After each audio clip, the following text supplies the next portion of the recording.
नमस्कार। आज की इस वीडियो में हम कक्षा 10वीं गणित विषय के अंतर्गत माध्यमिक शिक्षा मंडल रायपुर के द्वारा जो 1 अंक से लेकर 6 अंकों के जो प्रश्न आते हैं उनका कुछ महत्वपूर्ण प्रश्नों को यहाँ पे दिया है, उसी का हल हम देखते हैं। तो यहाँ पे निर्देश है आपके पास 1 अंक वाले कुल 15 प्रश्न आते हैं, वैसे 2, 3 ऐसे करके। तो हम यहाँ पे 1 अंक वाले जितने भी प्रश्न उसमें दिया है उन प्रश्नों का हल यहाँ पे देखेंगे। चलिए आगे बढ़ते हैं। 1 अंक वाले जितने भी प्रश्न हैं इसको इस वीडियो के माध्यम से कैप्चर करेंगे। बहुत सारे प्रश्न हैं, जल्दी जल्दी इसमें देखेंगे। क्या दिया है? पहला प्रश्न, बहुपद x² माइनस 64 1 का एक गुणनखंड है। यानी आपको ये जानना है कि इसका गुणनखंड क्या है। तो इसको थोड़ा सा हल कर लो। x² तो 64 यानी 80 80 64। अब a² माइनस b² अगर रहता है तो एक कोष्टक में x plus a plus b, तो दूसरे में a माइनस b होता है। तो यहाँ पे हो जाएगा 8 धन x धन 8 और x ऋण 8। अब देखिए यहाँ पे कौन सा है, तो ये हमारे पास क्या है? a, right. तो क्या हो जाएगा? उत्तर हो जाएगा a, x ऋण 8। दूसरा में आ जाते हैं, साइन स्क्वायर थीटा यानी साइन स्क्वायर 45 धन कास स्क्वायर 45। तो इस सर्वसमी का पहला है, sine square theta plus cos square theta is equal to क्या होता है? 1। तो उत्तर भी हमारे पास क्या आ जाएगा? 1। उसके बाद है तीसरा बिंदु, क्या दिया है? आपके पास दिया है -2 + 3 किस चतुर्थांश में। जैसे भी ये आएगा तो आप जाके ऐसे चिन्ह बना देना। ये पहला चतुर्थांश, ये दूसरा, ये तीसरा और ये चौथा। इसमें प्लस प्लस आएगा, इसमें तीसरा में माइनस माइनस है ना, चौथा में प्लस फिर माइनस और दूसरा में माइनस और प्लस आएगा। ये आपको केयर करना है। अब चिन्ह को देख लो। ये शुरू वाले में हमारे पास क्या है? माइनस है और बाद वाले में प्लस है। तो माइनस और प्लस वाले कौन से चतुर्थांश में आ रहा है? तो दूसरा।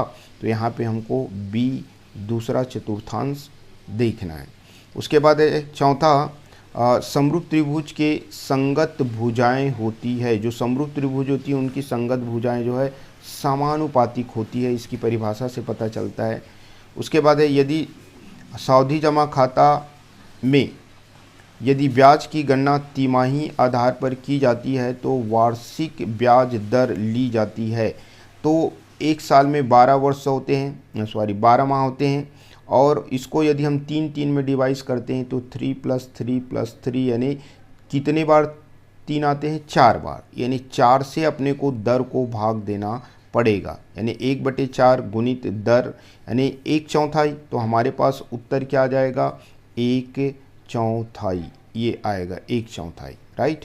उसके बाद छठवां प्रश्न है, निम्न में से कौन सा व्यंजक बहुपद नहीं है। चलिए ये आप केयर कर लेना। इसमें आप याद रखना, जो x रहेगा उसका यदि घात जो है वर्गमूल के रूप में रहेगा, या उसकी घात बटे के रूप में रहेगा, या उसकी घात माइनस के रूप में रहेगा, तो ये कभी भी क्या नहीं कहलाएगा? आपका बहुपद नहीं कहलाएगा। ये आपको याद रखना है 3 चीज़ें विशेष तौर पे। तो यहाँ पे देखिए क्या दिया है? बी में देखो, x² - 2 3 √x। ठीक है, ये √x और यही नहीं होना चाहिए बोल रहा हूँ। तो यही वाला कथन हमारा क्या है? बहुपद नहीं है। ये बहुपद है, ये भी बहुपद है और ये भी बहुपद है। तो कौन सा आ जाएगा? बी। सातवां है, चक्रीय ब्याज की गणना में समय प्रति छमाही संयोजित होने पर 3 वर्ष में छमाही की संख्या ज्ञात कीजिए। 3 वर्ष, तो 3 वर्ष में आपके पास 12 से गुना करोगे, है ना। तो 12 से गुना करोगे तो आपके पास कितना आ जाएगा? 12 तिया 36। अब इस 36 को ये बोल रहा है कि छमाही में डिवाइस करो।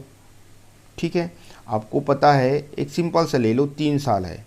एक साल में 2 छमाही होते हैं, तो 3 साल में कितने छमाही होंगे? 2 तिया 6 यानी C 6, या इसको भी 6 से भाग दो, 6 6 36। तो आपके पास उत्तर कितना आया? C 6।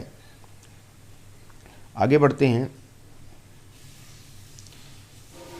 साइन 90 - 30 डिग्री का मान होता है, तो साइन हमेशा किस में 90 माइनस थीटा में किस में कन्वर्ट होता है, कास। तो थीटा की जगह 30 है तो कास 30 अंश आएगा, कास 30 अंश, तो बी आ गया। मूल बिंदु के निर्देशांक होते हैं, दो अक्ष जहाँ पे कटते हैं उसी को बोला जाता है मूल बिंदु, और इसका निर्देशांक होता है 0 0, तो हमारे पास a 0 0 आएगा, राइट। आगे बढ़ते हैं। 10वां प्रश्न,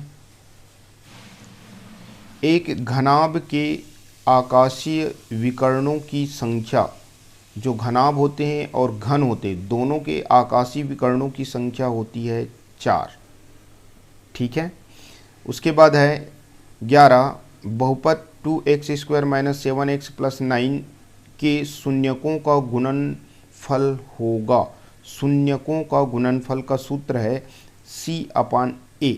C/A यानी आप देखिए ax² + bx + c दिया है, तो यहाँ पे आप देखिए c यानी ये लास्ट वाले मान, लास्ट में क्या दिया है, ये 9, राइट। उसके बाद a यानी x² के पहले तो आपके पास दिया है 2, तो क्या आ जाएगा b 9/2, b 9/2, ठीक है। अब आप देखिए हमारे पास एक अनुपात वाले क्वेश्चन दिया है, क्या दिया है कि 6/10, ये अनुपात के को बटे के रूप में लिखते हैं, बराबर x/25, राइट। अब बोला है कि x का मान क्या होगा, x का मान क्या होगा, तो इसको सरलता रूप में ला दो जो है, तो किससे कटा दें इनको, 2 से, 2 तिया 6 और 2 पंचे 10, इधर हमारे पास क्या है 25, और x बराबर अपने को लाना है। तो ये नीचे वाले जो दोनों दिया है उसको केयर करेंगे, 5 को किससे गुना करें कि वो 25 बन जाए, तो 5 पंचे 25, जब नीचे वाले को हम 5 से गुना किए तो ऊपर वाले को भी 5 से गुना करेंगे, तो ये 5 तिया 15, यानी x बराबर कितना आना चाहिए 15। ये तरीका अपनाएंगे तो a 15, यही तरीका में आसानी से बनता है, ठीक है। आगे बढ़ते हैं, तो ये हो गया 15। बिंदु 3 4 तथा मूल बिंदु के बीच की दूरी, मूल बिंदु के बीच की दूरी यदि आपको ज्ञात करना है तो एकदम शॉर्टकट सूत्र है x² + y², ठीक है। 3 का तो 3 तिया 9 और 4 का तो 4 चौक 16, यानी 25 आया, 25 यानी हमारे पास वर्गमूल कितना आ जाएगा 5, यानी b 5।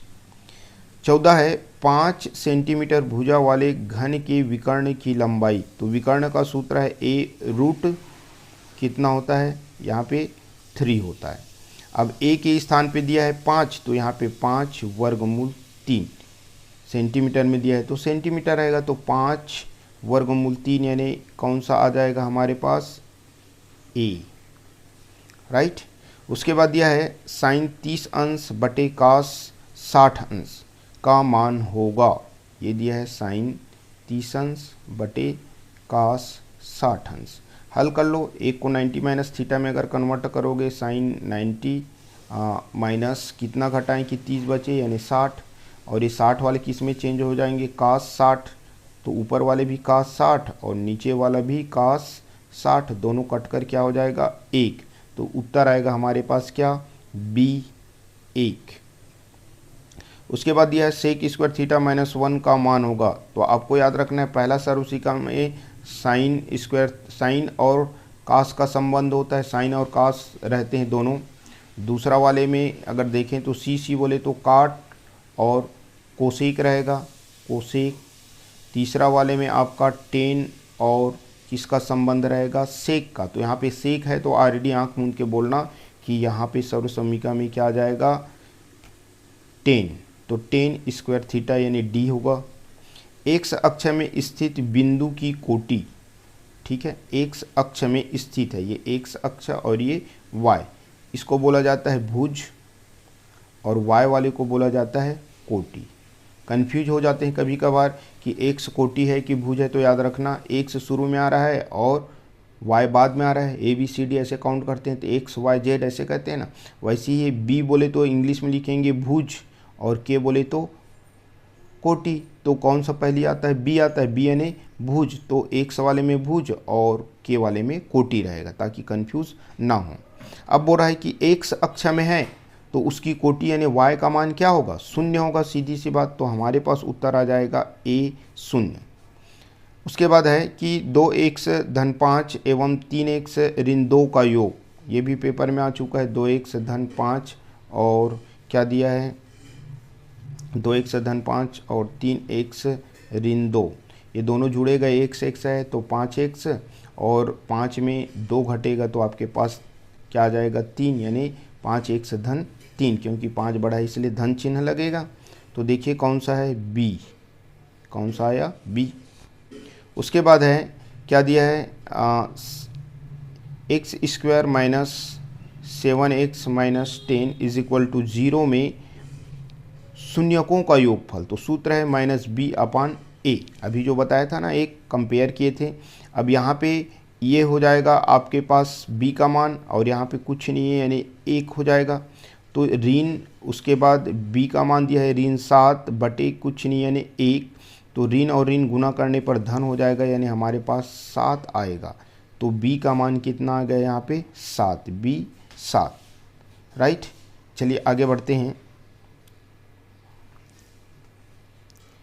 अपन आ जाते हैं 20वां प्रश्न। यदि px is equal to 2x square minus 3x plus 6 हो तो p2 का मान ज्ञात कीजिए। यानी यहाँ पे अपने को क्या करना है, जो भी मान दिया है उस मान में x को पहले छोड़ कर लिखो, ये छोड़ दिए। अब आपको क्या करना है, सबके जगह p2 बोला यानी 2 लिखना है, ये 2 लिख दिए।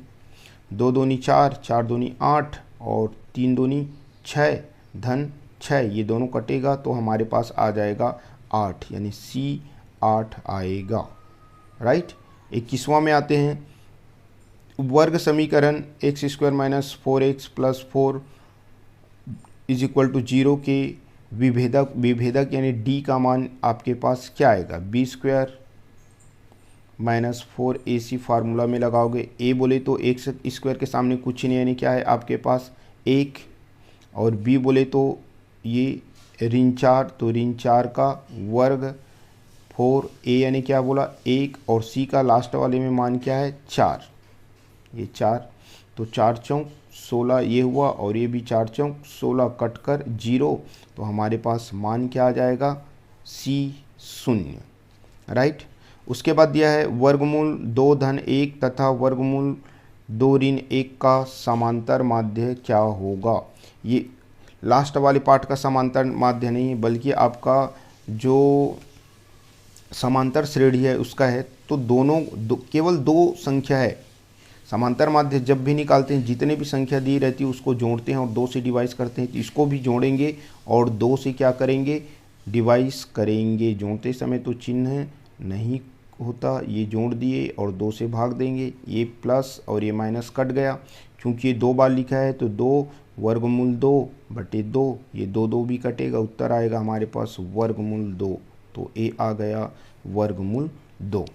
उसके बाद यह है समांतर श्रेणी 5, 11, 17, 23, ये अनंत तक जाती है, इनकी सर्वांतर यानी सभी पदों में कितने का अंतर है 5, 5 में कितने जोड़ने पर 11 आ रहा है 6, ठीक है, और 11 में कितने जोड़ने पर 17 आ रहा है 6, यानी डी का मान हमारे पास कितना आएगा, सर्वांतर यानी डी का मान आ जाएगा 6 प्लस 6 में आएगा, राइट, ये प्लस 6।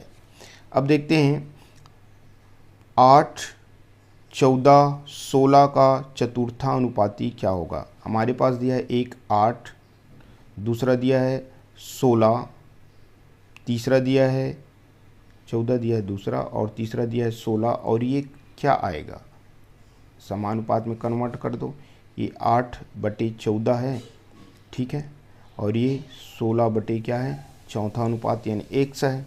अब आप सिंपल सा देखिए, ये 16 है और ये 8 है, 8 को किससे गुना करें कि वो 16 बन जाए, तो 2 से, तो नीचे वाले को भी 2 से गुना करोगे तो 14 दूनी 28, ऐसे ही कंपेयर करके आप बनाओगे तो आसानी से बनेगा। तो हमारे पास आया B 28, राइट।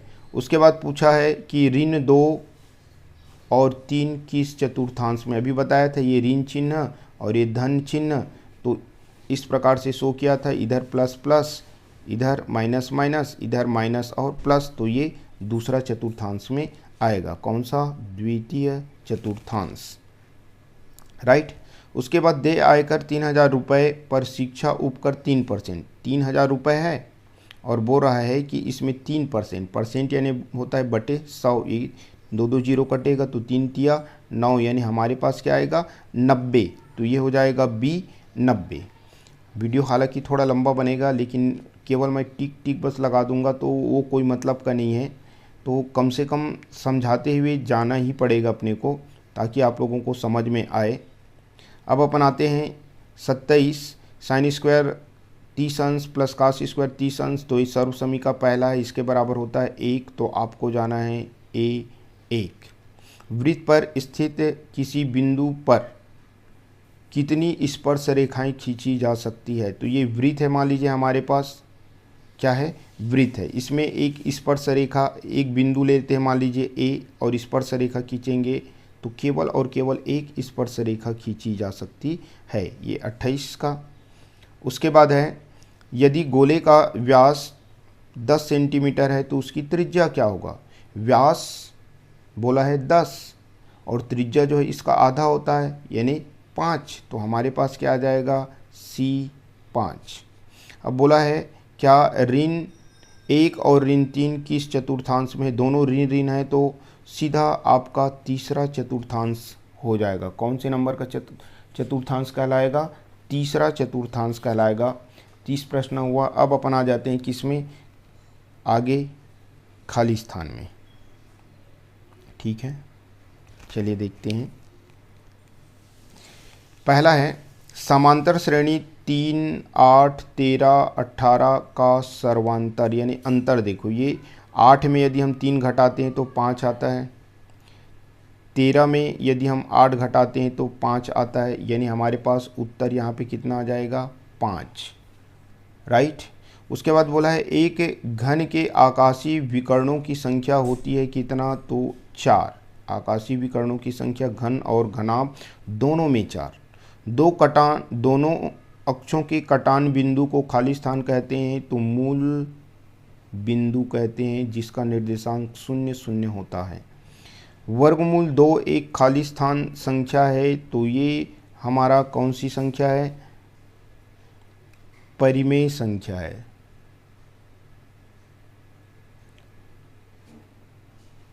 अपरिमेय संख्या, याद रखोगे कौन सी संख्या? अपरिमेय संख्या है, राइट। उसके बाद बता रहे हैं 5वां, वृत्त के बाह्य बिंदु से वृत्त पर खाली स्थान स्पर्श रेखाएं खींची जा सकती है। तो वृत्त है ये, इसकी एक बाह्य बिंदु लेते हैं, ऐसे स्पर्श रेखा खींचेंगे तो कितना खींच सकते हैं? 2, तो यहाँ पे आ जाएगा कितने? 2, ठीक। उसके बाद है वृत्त की सबसे बड़ी जीवा को खाली स्थान कहते हैं। ये मान लीजिए वृत्त हुआ और ऐसे ये सबसे बड़े बीच वाला, उसके बाद कम करते जाएंगे कम करते जाएंगे तो क्या होगा? छोटा हो जाएगा। यानी सबसे बड़ा जीवा जो वृत्त के केंद्र से गुजरे उसी को क्या बोला जाता है? व्यास। तो यहाँ पे हमारे पास आ जाएगा क्या? व्यास, व्यास को कहते हैं, ठीक है। व्यास बराबर, व्यास किसका 2 गुना होता है? त्रिज्या का 2 गुना होता है, तो यहाँ पे हमारे पास क्या आएगा? त्रिज्या।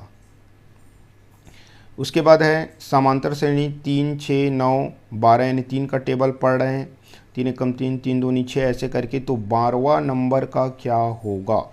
तो 3 का टेबल पढ़ोगे तो 3 गुनी 12 यानी 12 तिया आपके पास कितना होना चाहिए?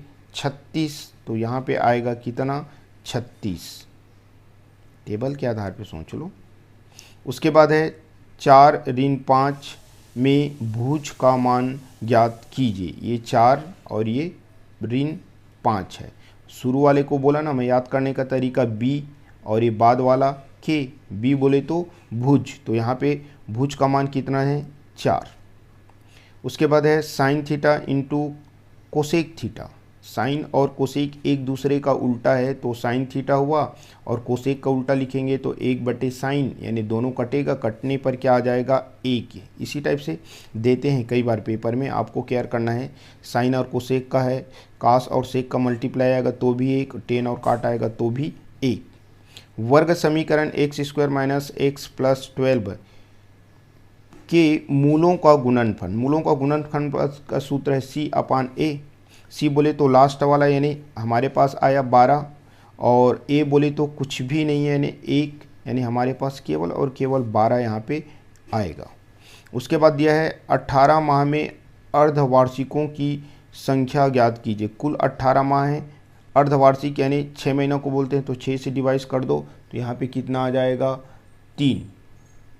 ठीक है, कितना आएगा 3, तो यहाँ पे आ जाएगा 18 माह में कितने अर्धवार्षिक, तो 3। उसके बाद है समबहुभुज के संगत कोण। समरूप, समरूप यानी रूप समान है, और उनके बहुभुज के संगत कोण क्या होते हैं, समान होते हैं, या बराबर शब्द लिख सकते हैं, बराबर होते हैं या समान, जो भी लिखना है लिख सकते हैं। समान शब्द लिखो या बराबर लिखो। उसके बाद यह है tan 90 - थीटा। तो tan 90 - थीटा का मान क्या होता है हमारे पास, tan जो है काट में चेंज होता है तो cot थीटा आएगा, राइट। आगे बढ़ते हैं। 15 समांतर श्रेणी के दो क्रमागत पदों का अंतर। समांतर श्रेणी के दो क्रमागत पद को यदि हम अंतर करते हैं, घटाते हैं, तो वो कहलाता है सर्वांतर। क्या कहलाता है, सर्वांतर। ठीक है, जिसका जिक्र यहाँ पे बार बार हुआ है। उसके बाद है किसी बाह्य बिंदु से वृत्त पर खींची गई स्पर्श रेखा की लंबाई। ये बाह्य बिंदु से यदि हम वृत्त पर क्या खींचते हैं, स्पर्श रेखा की लंबाई होती है। तो यहाँ पे क्या होती है, स्पर्श रेखा की लंबाई होती है, ऐसे करके पूछा है तो क्या होती है, बराबर होती है। ऐसे एक खींचेंगे और ये 2 खींचेंगे तो ये दोनों का मान क्या हो जाएगा हमारे पास, बराबर होगा, बराबर, या इसी को हम समान शब्द लिख सकते हैं, समान होता है। ठीक है।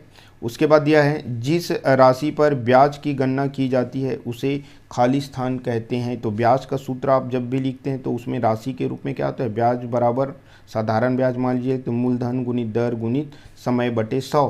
तो मूलधन दर यानी प्रतिशत में रहेगा तो राशि नहीं है, गुणित समय, समय जो है वर्ष में रहेगा इसलिए वो राशि नहीं, तो मूलधन शब्द आया और इसी मूलधन पर अपने को ब्याज की गणना करनी होती है। तो यहाँ पे आपके पास क्या आ जाएगा, मूलधन, मूलधन।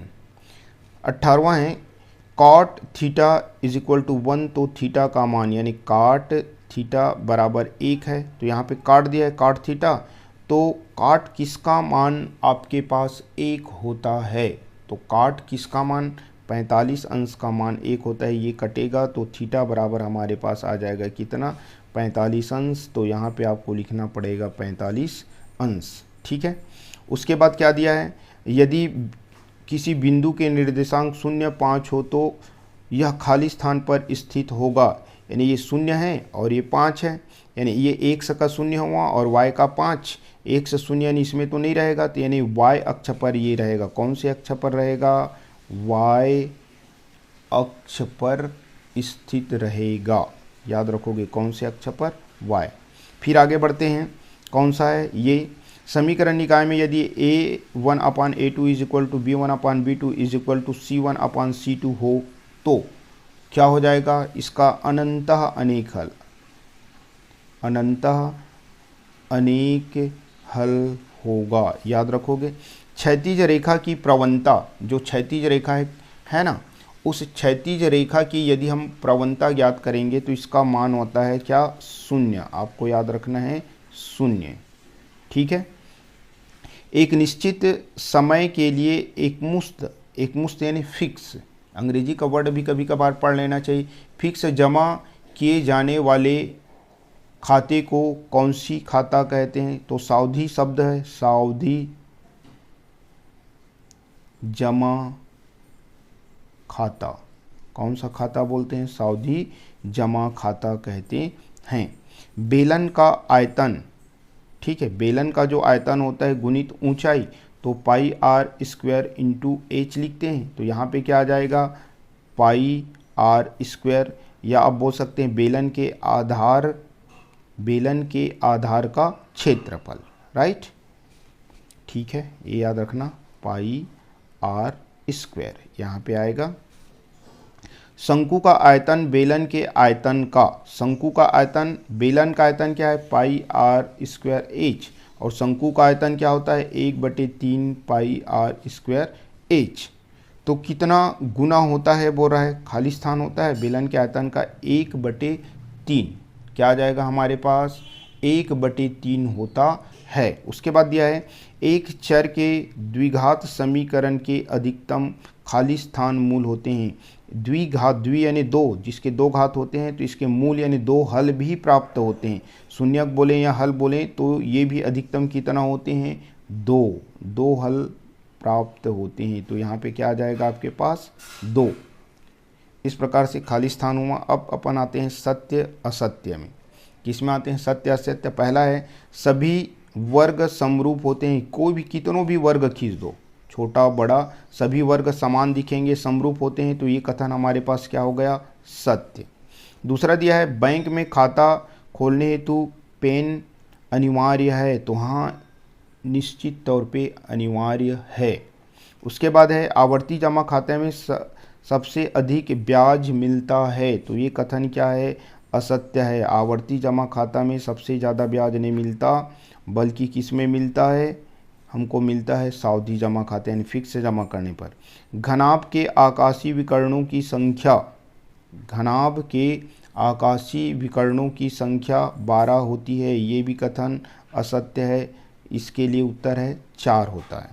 सभी त्रिभुज समरूप होते हैं। जितने भी त्रिभुज होते हैं वो समान रूप का होता है क्या? ये भी क्या है? असत्य है। क्योंकि मान लीजिए मैं एक ऐसा त्रिभुज बना दूं, एक समकोण बना दूं, एक न्यून कोण बना दूं, तो क्या ये दोनों आपके पास समान लगेंगे? सभी समान नहीं होते, समरूप नहीं होते। ठीक है, आगे बढ़ते हैं। क्या दिया है? अर्धवृत्त का अंश माप 180 अंश होता है। जो हमारे पास अर्धवृत्त होते हैं उस अर्धवृत्त का अंश माप 180 अंश होता है। तो सही बात है। ये हमारा मान लीजिए वृत्त है, आधा बांट देते हैं तो ये आधा यानी इस प्रकार से या इस प्रकार से लेंगे, कुल 360 अंश होता है। तो ये स्वाभाविक है 180 अंश होगा, यानी ये कथन सत्य है।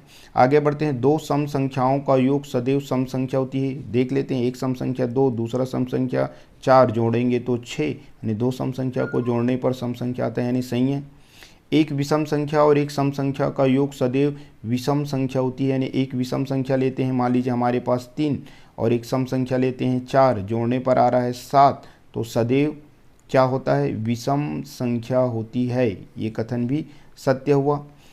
वृत्तार्ध यानी वृत्त का आधा में बना कोण समकोण होता है। ये हमारे पास ये वृत्त है, ये इसकी आधा हुआ, और यहाँ पे जो कोण बनाएंगे वो क्या होता है? समकोण होता है। तो पक्का निश्चित तौर पे आप लोग भी बना के देखना, समकोण ही होता है। भाजक गुणित भागफल बराबर भाज्य ऋण शेषफल होता है। तो ये सूत्र है आपके पास, इसको ये माइनस है तो इसको ले जाओगे प्लस, तो ये इधर प्लस आपके पास शेषफल हो जाएगा, और ये भाज्य के फार्मूला है, इसलिए कथन भी क्या है? सत्य है। सावधि जमा खाते में जमा धन पर चक्रवृद्धि ब्याज देय होता है। तो जब भी सावधि जमा खाता का सूत्र लिखोगे तो उसमें देखना चक्रवृद्धि ब्याज के आधार पे उनकी ब्याज की गणना की जाती है, यानी ये भी कथन क्या है? सत्य है। कौन से नंबर का है हमारे पास? सावधि जमा खाता वाले भी सत्य। आवर्ती जमा खाता एक निश्चित अवधि के लिए होता है। जो आवर्ती जमा खाता खोले जाते हैं, ये आवर्ती जमा खाता जो निश्चित समय के लिए होते हैं क्या? नहीं, निश्चित समय के लिए नहीं होता। 5 और 10 का तृतीय अनुपात 20 होता है, यानी ये 5 है और ये 10 है, इन दोनों का तृतीय अनुपात जो है क्या होगा? आपके पास बोला है 20 होता है। क्या करके? तो चेक करना पड़ेगा आपको। ठीक है, चेक करोगे तो आपके पास, चलिए देखो, ये आपके पास ये 2 बार लिखाएगा बीच वाले, 5/10 बराबर क्या हो जाएगा 10/x, 5/10 और 10/x।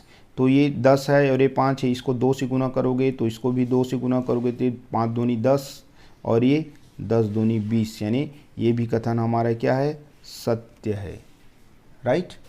उसके बाद यह है सभी सर्वांग सम बहुभुज, जितने भी सर्वांग सम बहुभुज है, सर्वधन अंग धम सम, वो समरूप होंगे, तो ये भी कथन सत्य है। बिल्कुल निश्चित तौर पे क्या होंगे, समरूप होंगे, समान रूप जैसे नजर आएंगे। उसके बाद दिया है दो समरूप आकृति की माप में एक विशेष अनुपात होती है जिसे स्केल गुणांक कहते हैं, स्केल गुणक कहते हैं, यानी ये भी कथन क्या है, सत्य है। वृत्त के केंद्र से जीवा पर डाला गया लंब जीवा को समद्विभाजित करते, ये वृत्त हुआ और ये जीवा हुआ, ये केंद्र से ऐसे डालेंगे, मान लीजिए जीवा 10 सेंटीमीटर है तो दोनों 5-5 में बट जाएंगे, यानी ये भी कथन क्या है, सत्य है। वृत्त के चाप द्वारा केंद्र पर बना कोण शेष परिधि के किसी बिंदु पर बने कोण का दोगुना होता है, ये भी कथन सत्य है। यानी देखिए एक सिंपल सा समझा देता हूँ, ये वृत्त के केंद्र से इसके द्वारा अगर बनाते हैं मान लीजिए तो अर्धवृत्त यानी 180 अंश, शेष परिधि की किसी बिंदु पर यदि हम अर्धवृत्त पे कोण बनाते हैं तो वो 90 अंश का होता है, तो दो गुना हुआ ना, यानी ये 180 है और 90 को 2 से गुना करेंगे तो वो भी 180, यानी कथन सत्य है। वृत्त का अंशी माप 360 अंश होता है, स्वाभाविक है, वृत्त का अंश माप अभी जिक्र किया हूँ कितने अंश का होता है, 360 ही अंश का होता है, ये भी कथन सत्य हुआ। इस प्रकार से हमारे कितने एक अंक वाले सभी जो प्रश्न माध्यमिक शिक्षा मंडल द्वारा दिया गया था उनको हम पूर्णतः देख लिए। अब दो अंकों वाले प्रश्न हैं, इसको बनाएंगे तो वीडियो लंबा हो जाएगा, इसलिए हम यहीं पे वीडियो को ड्रॉप करेंगे, लेकिन प्रश्न को दिखा देता हूँ, आप लोग देख लो। अगर हल करना चाहें तो आप लोग अच्छे से जाके हल कर सकते हैं, स्क्रीनशॉट ले लेंगे। ये 4 अंकों के प्रश्नों में भी देख लो, आप लोग स्क्रीनशॉट ले लेंगे। उसके बाद है ये भी 4 अंकों के प्रश्न ही हैं, यहाँ तक। उसके बाद है 5 अंकों वाले प्रश्न,